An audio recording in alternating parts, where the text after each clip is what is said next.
Welcome to today's episode of the Love Doctors podcast. Today, we are going to explore the topics of jealousy and relationship dissolution. Jealousy is an important topic to understand because it is an emotion that is highly relevant to romantic relationships and is indicative of how we perceive our social connections with others. In the event where conflicts arising from jealousy result in a breakup, it is also important for us to learn practical ways in which we can redefine our sense of self. Both jealousy and relationship dissolution are rather sensitive topics that are seldom discussed in our daily lives, so most of us may be unaware of how we can approach these difficult situations, even though most of us have probably experienced them at some point in our lives. This illustrates the importance of today's podcast, where we will explore why people feel jealous, how to healthily address jealousy, and in the unfortunate event when things go sideways in a relationship, we'll also learn how someone can rediscover their sense of self after a breakup. So, with our topic in mind, we'll look at three relevant articles to further elaborate on it. So, the first article talks about a friend of yours is no friend of mine, where this study look at less explored type of jealousy, which is partner-friend jealousy, meaning being jealous of your partner's same-sex friends. So, the researchers suggest that partner-friend jealousy comes from how central a partner is in someone's life. So, basically, if you see your partner as very important, it can feel threatening when they spend a lot of time with their same-sex friends because it seems like your importance is being reduced in your partner's life. So this is tied to the expectations in relationship where people generally expect their partner to prioritize them as equally as they do. So when this expectation is violated, it can trigger jealousy. So based on this idea in mind, the researchers wanted to test whether people who see their partner as more central and feel less secure about their partner's care would show more jealousy towards their partner's friends. And they also want to test whether increasing partner's centrality would lead to more negative views of their partner's friends, especially under relationship threat. So in the two study they did, the first study, they had participants in heterosexual relationship complete a survey measuring centrality, perceived partner caring, as well as jealousy both towards same-sex friends and opposite-sex friends. Study 2 first randomly assigned participants into either priming centrality group where they think about their partner's importance or a love prime group by listing reasons why they love their partner. Since both groups are thinking positively about their partner, any difference in the results is due to the factor of centrality only. They then will read a passage that either introduce relationship threat, suggesting their partner might not care about them as much, or no threat describing a healthy relationship. Finally, participants will rate their partner's same-sex and opposite-sex friends, and more negative ratings would indicate greater negative views, which reflects higher jealousy. So in the results across both studies, the findings were consistent, where people feel generally more jealous towards opposite sex friends as they are potential suitors, which is labeled as romantic rivals. And partner centrality is still predicted partner friend jealousy, especially when participants feel less secure about their partner's care. Although centrality also did predict romantic jealousy towards romantic rivals, the effect was weaker, showing that centrality itself as a factor is more strongly related to partner friend jealousy specifically. So overall, the study showed that even though friends can't really be romantic competitors, they can still threaten someone's perceived importance in their relationship, leading to more defensive reactions like negative views towards their partner's friends, leading to jealousy. So since this article has touched on jealousy towards same-sex and opposite-sex friends, the next article will focus on if this type of jealousy is either a negative or positive one. So the next article is called Jealousy and Relationship Closeness. And in this study, the study investigates how different types of jealousy relate to relationship closeness, individual personality differences, and relationship quality in the romantic relationships. More specifically, it examines whether emotional and cognitive behavioral jealousy are associated with positive or negative relationship and personal factors. In this study, the undergraduates will complete a questionnaire with self-reported measures, and these measures include behavioral, emotional, cognitive jealousy, relationship closeness, and other individual and relationship factors. Overall, the study suggests that emotional jealousy can sometimes be a normal reaction in committed relationships because it reflects how much a partners value the relationship. Emotional jealousy was also positively related to relationship closeness, especially when partners felt that the relationship was important to their identity and future plans. It is associated with many positive relationship and personal factors. For cognitive jealousy, it was linked to less closeness and more negative relationship factors such as insecurity and negative emotional experiences. Behavioral jealousy showed very few meaningful relationships with positively relationship qualities and tended to be associated with negative aspects. Overall, this study shows that jealousy itself is not always harmful. Ready to become jealous over relationship threatening events itself is a signal that the relationship is worthy of such a strong emotional reaction. But cognitive and behavioral jealousy are more strongly linked to relationship instability and possible dissolution. In the event where jealousy leads to relationship dissolution, this would bring us to our last article, Who Am I Without You? The Influence of Romantic Breakup on the Self-Concept. So they had two main research questions. Firstly, what are the effects of a relationship breakup, otherwise known as relationship dissolution, on an individual's sense of self? And secondly, to what extent do these changes in self-concept predict post-breakup emotional distress? For their methodology, they conducted 3 studies. Study 1 was a series of self-reported questionnaires for undergraduates who either recently experienced a breakup or were currently involved in a romantic relationship. They measured self-concept content change, self-concept clarity, and psychological commitment to their relationship. Study 2 involved collecting naturalistic reports from individuals' web diary entries or blogs. Participants' diary content were divided into 3 categories: experiencing a recent breakup, a recent non-social life change, or other general activities. They measured self-concept clarity and self-concept constriction. Study 3 was a 6-month longitudinal study involving university freshmen who were in ongoing relationships. They measured self-concept clarity and emotional distress. Overall, for their findings, they found that participants' self-concept changed after going through a breakup, and the more their self-concept changed, the lower self-concept clarity they had. Importantly, they found that lower levels of self-concept clarity significantly predicted higher levels of emotional distress after a breakup. In conclusion, experiencing relationship dissolution is likely to result in self-concept content change as well as a reduction in self-concept clarity, which is a predictor of post-breakup emotional distress. So now that we've learned from researchers about the different types of jealousy and how it can possibly lead to relationship dissolution, let's hear what a relationship expert can share with us about these topics. Hi everyone! In this podcast, we will be interviewing Pastor Derek. He has been in a romantic relationship for 14 years, and as a pastor, he has completed basic marriage counseling courses and provides relationship guidance for couples. Today, we have the privilege to learn about the topics of jealousy and relationship dissolution based on his noteworthy experience in marriage counseling. So, hi, Pastor Derek. Thank you for being here today. Hi, thank you. Thank you for having me. It's really a privilege. I must say I'm not an expert. I just have some experience and I'm still learning along the way, but I'm glad to be able to help you guys. Yeah. Oh, thank this. you. Yeah. I'm sure we can learn a lot from you. Right. All right. So, to start off, we're gonna have some intro questions first. So, what kinds of relationship issues do people most commonly come to you for guidance on? I think it varies, to be honest. I don't think there is anything that is very fixed. So for me, in my experience, what I have dealt with so far can range from how involved in-laws are in the lives of the family in terms of their decision making, or how one spouse will feel that the other should be a bit more active in connecting emotionally, or even like some concerns that they might have with like excessive spending, or maybe even disregarding how one person will feel, how a spouse spends their time, whether they are spending too much time gaming and doing a lot of different things, and even sometimes about who they spend their time with. And I think but I think if I were to summarize, maybe a reason why most of these conflicts or tension happen, right?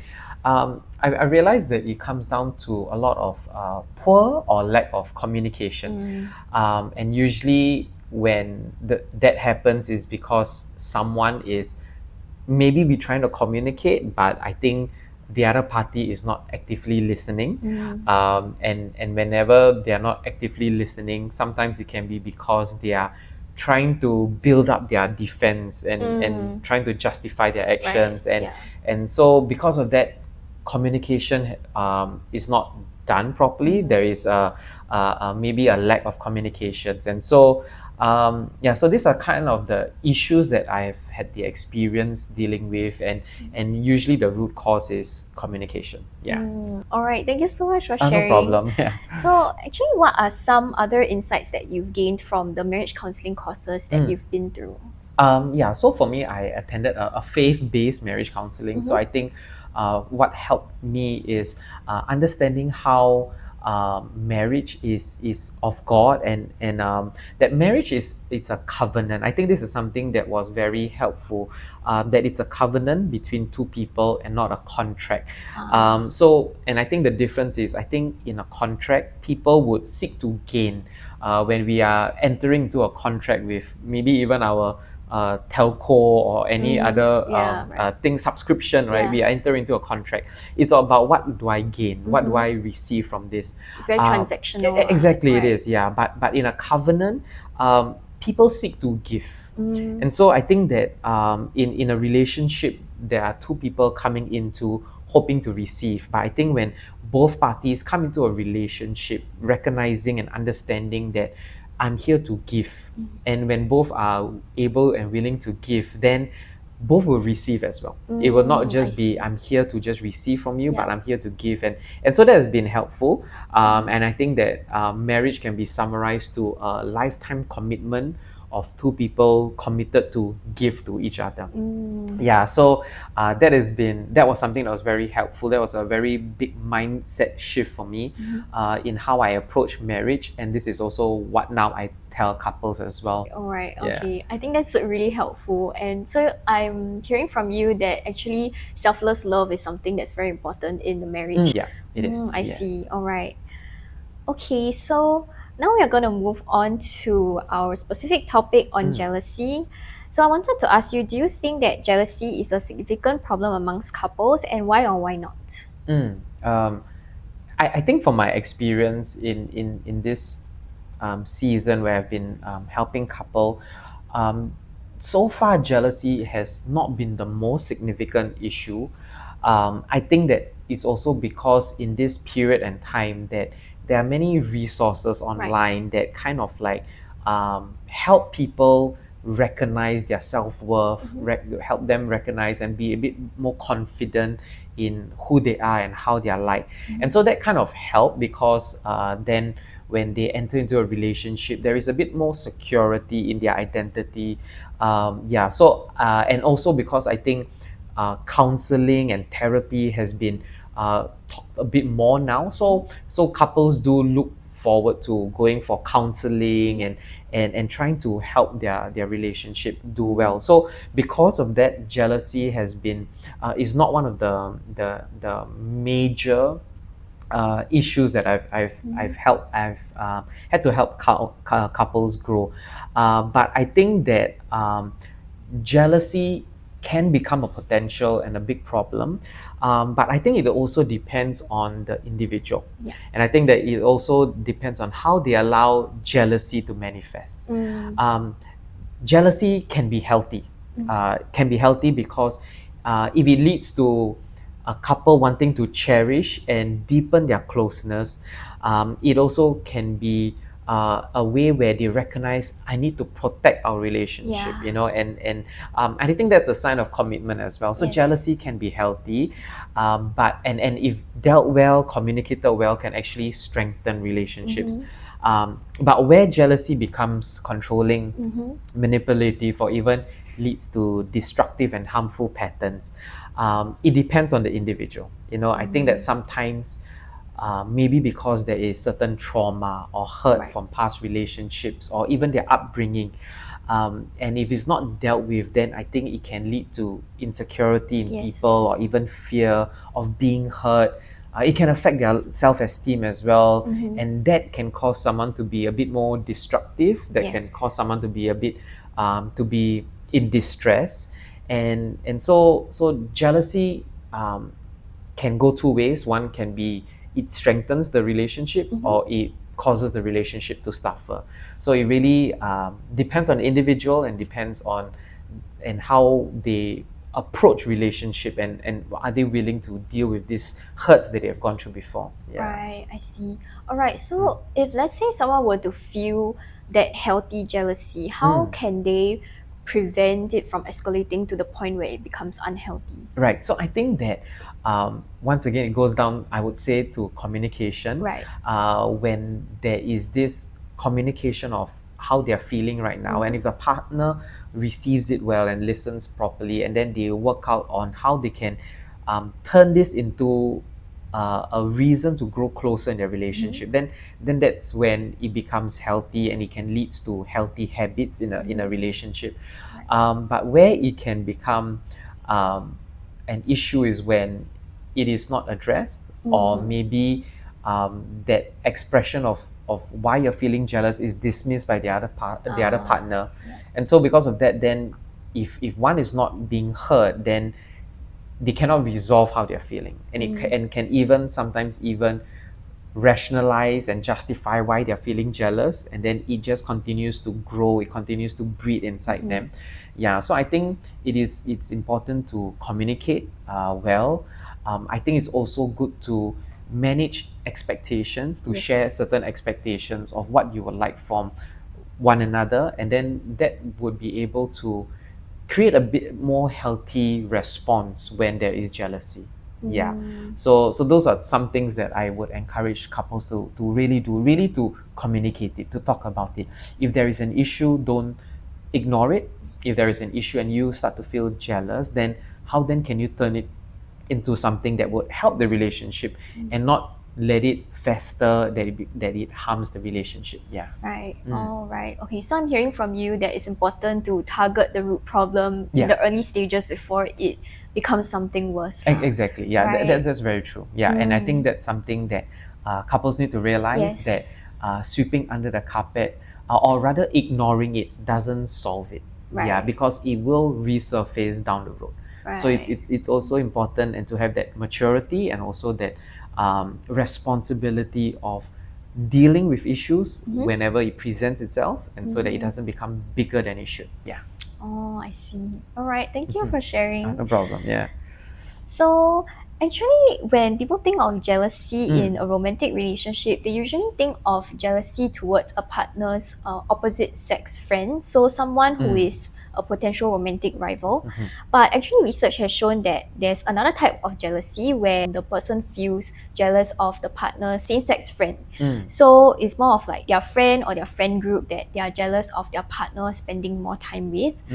So actually, have you heard of instances when an individual's closeness with their friends can make their partner feel jealous because they perceive that their partner values their friends more than them? Right. So unfortunately, yes, I've had to speak to certain couples who have had this struggle before, had to deal with this issue. And actually, just recently, I was having dinner at T3 in the airport, and so there was this couple that was beside my table, and you could see that they were not having the best of time. You could just tell it from their face; they were just unhappy. And then after a while, I realized that the girl was actually tearing up, and so she was using tissue, and she was trying to hide that she was crying. And then the guy, you could tell he was frustrated, and then he said this, and it was loud enough for me to hear. And he said that, "But I really spent time with you the other day, what?" And so when he said that, then I knew that, okay, a potential reason of why they're having this conflict or this tension is because I think the girl doesn't feel like he had spent enough time with her. So it could have been because with his other same-sex friends, or even an opposite sex friend. I'm not sure about that. But there was this unmet expectation. And I think that why people would feel jealous whenever their partner is not spending as much time with them as they would. It is I would say that all of us, we have like a emotional tank, and this tank needs to be filled. And especially when we enter into a romantic relationship, we are also hoping that this partner of ours would meet that need, fill that tank that we have. And so when that tank is not filled, and then we recognize that our partner is actually spending more time with someone else, right? That is when jealousy can come in, because we all have felt needs. We all want to be loved. We all Yeah. want to feel secure. Yeah. But when that need isn't being met, then I think we can be tempted to find reason why, and then we might put it on the time that is being spent with someone else rather than us. Yeah. And so Right. I've seen how that closeness and that friendship that people might have, whether with opposite sex or even with same-sex friends, Right. threaten the partner, because they feel like they don't value me as much as they value those friends.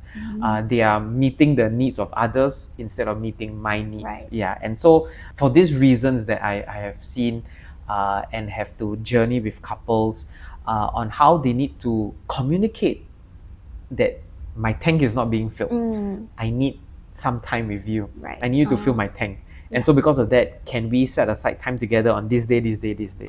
Yeah. I So see. it might seem very mechanical. It might not seem romantic and spontaneous, but people say that marriage requires work, and this Yeah. is work that we need to put in to just make Yes. sure that our relationship is close. Yeah. Right, right. I completely agree with you. I believe that relationships are not just about, the romantic and rosy side, but there's also a lot of work that goes behind the scenes, and it's not really always shown to the other people. Yeah, exactly. Right. Yeah, and that's what commitment is. Commitment is Yes. more than just emotion. Yeah. It is how do you stay true to your promise, your vows, or even how do you stay true to that trust that you have Yes. with one another, regardless whether you feel it or not. Yeah, we cannot be Right. based on emotions. It's really about Yes. commitment. Yeah. Oh, I see. Then in that case, do you have any suggestions actually to help couples approach such a situation where they are jealous of the partner spending more time with their friends? I think it's just good to recognize, firstly, where is this coming from? Okay. And I think that you see, in a relationship is made up of two individuals Yes. coming together. Yeah. So addressing jealousy will require individual work and also working together. So for the individual, I think it's important to find the root cause of where this jealousy come from. Right. It can come from unresolved hurts. It can come from misreading the actions of different people. Right. It can come from past experience as well.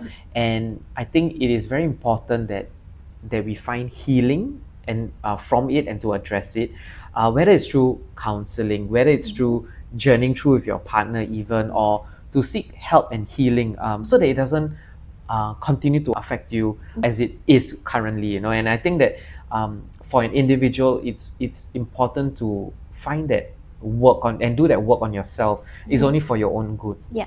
And for a couple, actually, I think once again I'll just mention about communication, because to have that safe space where they can discuss jealousy, they can share how the actions of the other has made them feel without being attacked, without a blame, without feeling guilt, and for both parties to be able to listen effectively to what they are trying to communicate. The other thing would be to maybe even share what they are hoping their relationship could look like. So I think sometimes we might have an idea of Yes. how much time we should spend with each other, Yeah. have an idea of how our relationship should look like.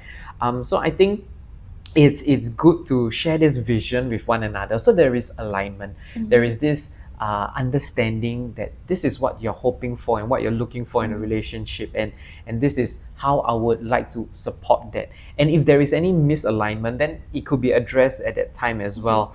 And I think that we all have this desire to be loved and to be Yes. seen and to Yeah. be secure.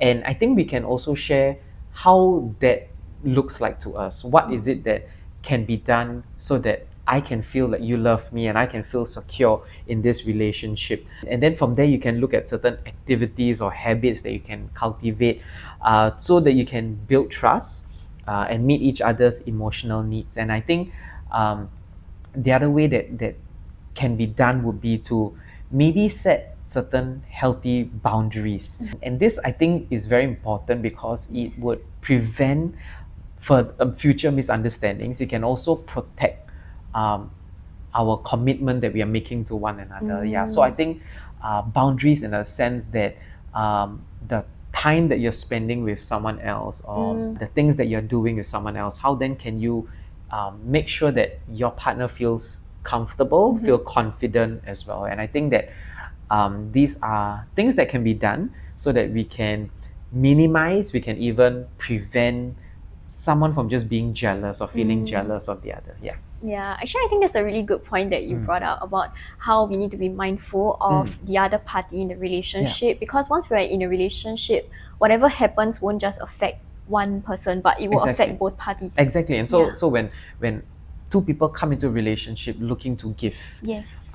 and then this will be avoided because you're constantly thinking about putting the other person above yourself, and that is selfless love, and that is just showing commitment that I'm here because I would like to meet your needs as much as possible, but also to make sure that you feel loved by me, make sure that you feel secure in the things that I do. Right. So there's a lot of coming to a common consensus and discussing boundaries, and also even compromising for the sake of our partner, because after all, this is a commitment that we've chosen to be part of. Exactly. You just said it well. Yeah.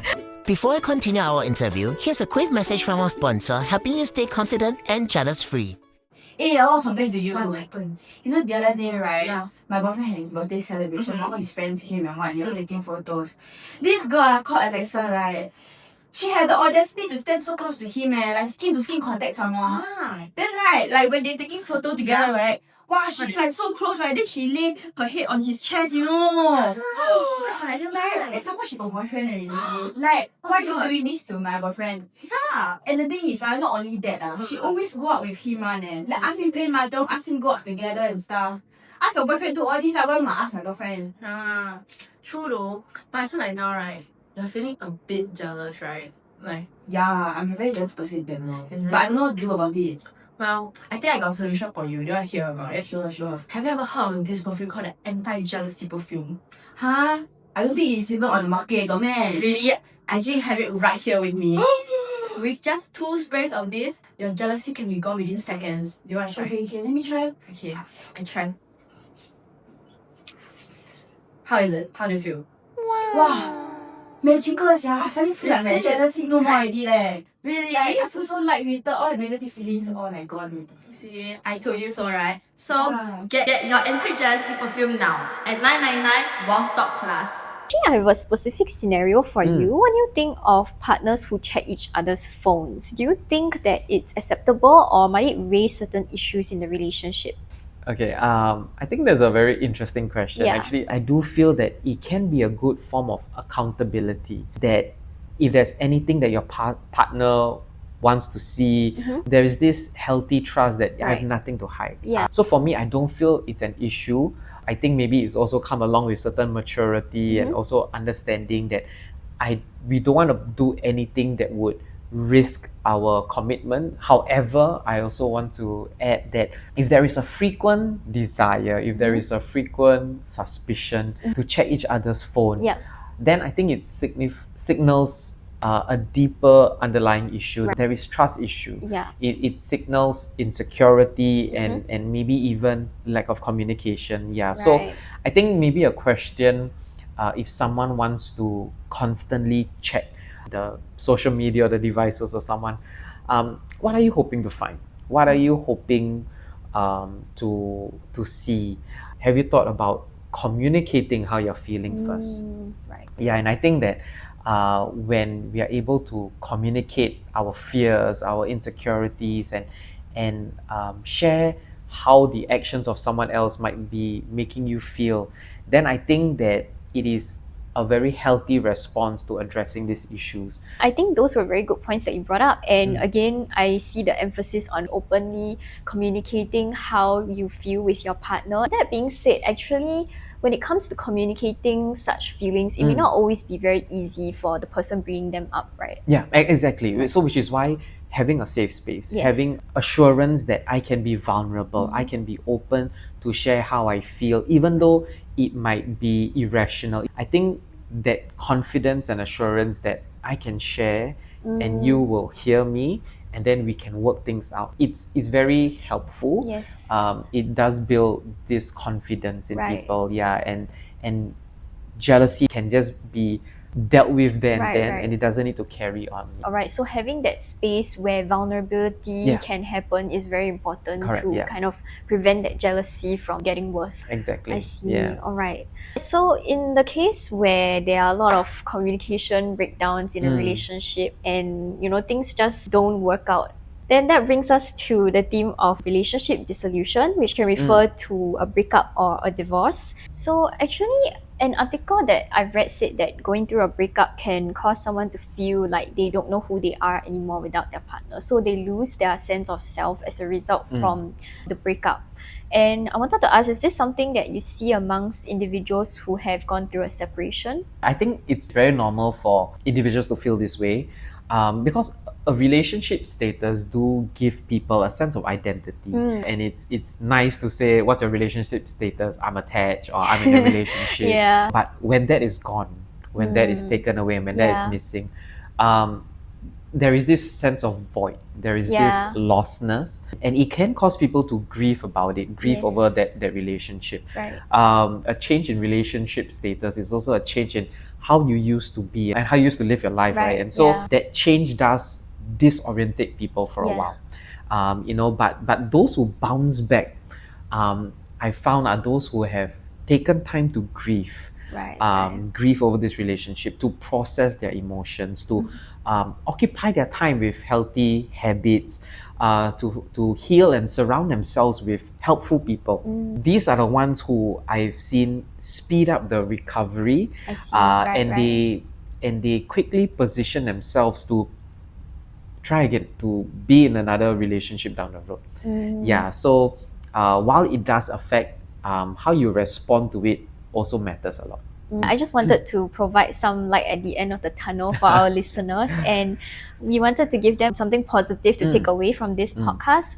So what are some words of encouragement or advice you would give to someone to help them redefine their sense of self after a breakup? I think firstly, it is for them to just know that they tried, Right. And if it didn't work out, it is not entirely on their fault. I believe that every relationship takes two hands to clap. Yes. So two people play a part, and so every experience that we go through in life helps us to do better in the next round. Right. So I read this and I really like it, and it said this, that every setback is a setup for a comeback. And I like that because I think it's a very positive way to deal with pain. It is where we learn from our relationship, learn from what happened, learn about yourself, learn about what your expectations are in a relationship and what you're looking for in a partner. Failure teaches us lessons that we wouldn't have been able to learn anywhere else.